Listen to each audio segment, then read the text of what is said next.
Sir, isa na lang. Just in case umakyat dito, babaguhin niyo ulit lahat ng rules. Tama ba, sir? Hindi siya parehas nung sa corona impeachment. Posibleng baguhin, posibleng i-adapt lahat. Ang problema lang, pag babaguhin namin o may babaguhin kami, kailangan namin i-publish muli. At magkakos yun ng konting panahon. Ilang days, sir? Depende. Hindi siya pwedeng immediately executory sang-ayon sa desisyon ng Korte Suprema. 15 days upon the completion of its publication.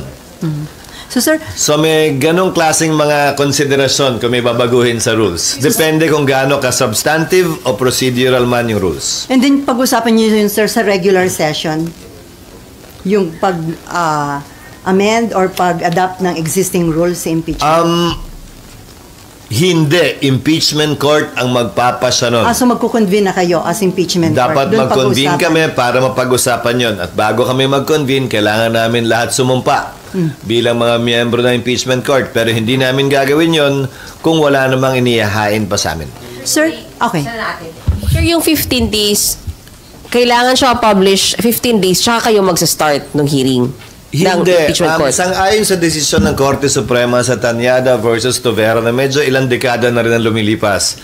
Anumang panibagong rule dapat i-publish at magiging effective lamang yan 15 days following the completion of its publication. Kaya pansin nyo yung mga batas nakalagay palagi na hindi pwedeng immediately effective yung mga batas na pinapasa namin. Kahit nakalagay immediately effective, ang masusunod pa rin yung desisyon ng Korte Suprema na epektibo lamang ito matapos ito makalipas ang 15 araw matapos ito ma-publish. In fact, nakalagay pa nga dun sa Tanyada versus Tovera decision, once a week for 2 consecutive weeks. So, para walang issue, walang question, malamang kung may pagbabago kaming gagawin sa rules, susundin namin yun. Sir, may nag-leak na message ni PBBM sa mga congressman na parang sabi niya ayaw niya nitong impeachment. Sa Senate ba, sa inyo, nag-message din yung presidente? Wala. Wala. At saka kung may patutunguhan naman talaga yung message na yon na inangkin, inamin na ni Pangulong Marcos, sa Kamara naman talaga yun. Dahil kung walang matuloy sa Kamara, wala na mga abot sa amin. Sir, ang concern ng marami kasi divisive itong impeachment process. Ito ba maaaring maka-apekto sa peace and order ng ating bansa at maka-discourage sa foreign investor o sa business sector? Well, anumang politically divisive issue sa isang bansa palagi makaka-apekto sa kumpiyansa ng negosyante at makaka-apekto palagi sa ordinaryong pagtakbo ng pamahalaan dahil iba naman talaga ang galaw, kilos at salita kapag nagkalinyahan na ng kampihan ng pula at puti. So yung confidence ng business sector pwedeng maka-apekto, sir? At sa takbo na negosyo? Posibleng maapektuhan, oo. Pero ayon sa economic managers, sa ngayon, dahil nga hindi pa naman natutuloy, puro chismis at usapan lamang naman to, kampante pa rin ng economic team ng Pangulo na ito hindi makaka-apekto hanggang sa pagtatapos ng economic numbers ng ating bansa sa taong ito. So malaking challenge ito sa administration ni Pangulong Marcos. Paano niya mapapanatili stability, yung kumpiyansa nga ng... Challenge sa ating lahat ito. Lahat ng opisyal, kabilang na yung mga opisyal na involved, pabor man o kontra sa administrasyon. Dahil siguro naman, walang opisyal ng bansa na ayaw maging maayos ang takbo ng pamahalaan at ng bansa. Wala ring ordinaryong Pilipino na gustong magkagulo ang ating bansa. RG. By having, or if ever there is a proceeding... Kanina ba tayo hypothetical Wala ba tayong real talk? Hindi, kasi... May mas real talk akong nabasa sa ano. Saan? Ay, showbiz. Gusto mo? You wanna go there? Sige na, puro hypothetical kasi. Hindi, kasi by having all of these impeachment issues this close to an election, hindi ba magiging election issue yan that will affect, I guess, the minds, especially of the judges who are running in the election? Definitely. Naalala nyo nangyari na ito noon? Nung impeachment ni dating Chief Justice Davide. Papalapit na sa eleksyon yon. Davide. Papalapit sa eleksyon yon. Malapit na malapit sa eleksyon. Hindi mambabatas pala ako noon, miyembro ako ng Kamara noon. Nagkalinyahan ang simbahan nung panahong yon, kumampi kay Chief Justice Davide. Inaaway kami ng mga bishop namin patungo sa isang halalan. Nangyari na yon sa ating kasaysayan.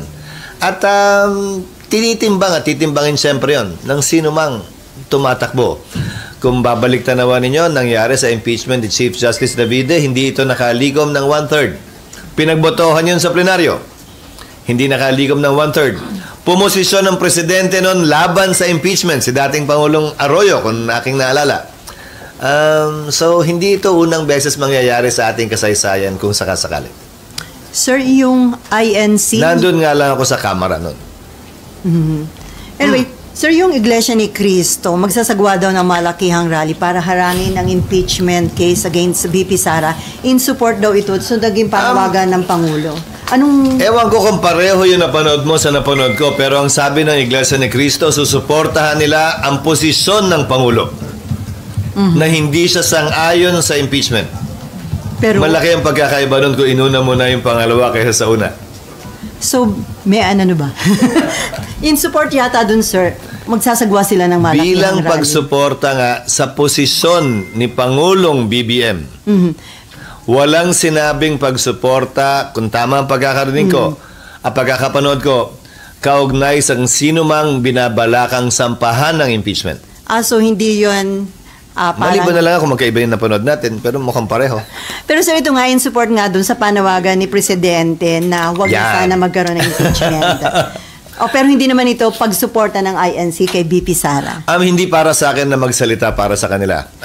Iniinterpreta ko lamang yung kanilang sinabi base sa mga salitang ginamit na ito'y pagsuporta sa posisyon at pananaw ni Pangulong Marcos na hindi makakabuti ang impeachment sa ating bansa sa panahong ito. So ito nga mangyayari, malokang rally ng INC, patunay na talagang very divisive itong impeachment. Marahil patunay na ayaw nila tulad ng maraming Pilipino na magkawatak-watak tayo kung kailan maganda na sana ang takbo ng ating bansa. At marahil posisyon ito na hindi dapat madiktahan ng 1, 2 o 3 tao kahit pinuno pa natin sila na magkahiwa-hiwalay at magkawatak-watak tayo.